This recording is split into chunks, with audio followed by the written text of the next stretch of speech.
زړې جرابې لنډه او جالبه کیسه. د یو مالدار سړي زکندن و. خپل زوی یې راوغوښت او ورته یې وصیت وکړ چې زما له مرګ وروسته به زما زړې جرابې ضرور زما په پښو کوې. په ډېر ټینګار سره یې وویل له مرګ څخه وروسته مې باید ضرور دغه جرابې په پښو وي. کله چې مالدار سړی وفات شو، مړی یې د پرېمنځلو لپاره په تخته کښېښود او غسل یې ورکړ. نو زوی یې د خپل پلار وصیت خلکو او د کلي ملا ته بیان کړ. د کلي ملا یې له وصیت پوره کولو څخه انکار وکړ او په کلکه یې منع وکړه او وویل چې د دیني احکامو پر اساس هېڅ مړي ته له کفن پرته څه نه ور اخیستل کېږي.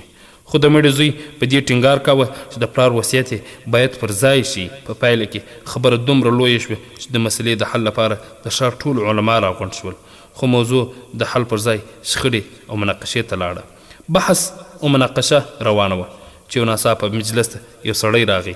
په لاس کې یوه ټوټه کاغذ و چې د یاد مړي له لوري خپل زوی ته لیکل شوی و. کله چې زوی لیک پرانیست نو ګوري چې کاغذ کې د پلار لیکلی وصیت دی او په لوړ اواز یې ولوست: ګرانه زویه، ګورې چې د شتمنۍ، باغ، ځمکې، ښکلي کور، ښایسته موټر، کارخانې او د دې ټولو امکاناتو لرلو سره سره بیا هم اجازه نشته چې یوه جوړه زړې جرابې له ځانه سره یوسم. زما په څېر به یوه ورځ ته هم مرګ ته لبیک وایې. مرګ به دې دروازې ته راځي. هوښیار اوسه، تا ته به هم له یوه کفن څخه پرته له ځانه سره د نور څه وړلو اجازه نه وي. نو زیار وباسه تر څو له دغې شتمنۍ څخه چې تا ته یې پرېږدم ګټه پورته کړې او په سمه لاره یې مصرف کړې. د مظلومو او ناچارو خلکو سره مرسته وکړې، مسکین او فقیر ته لاس ورکړې، صدقې او خیراتونه وکړې. په ګاونډ کې څوک درنه وږي او لوس پاتې نه شي.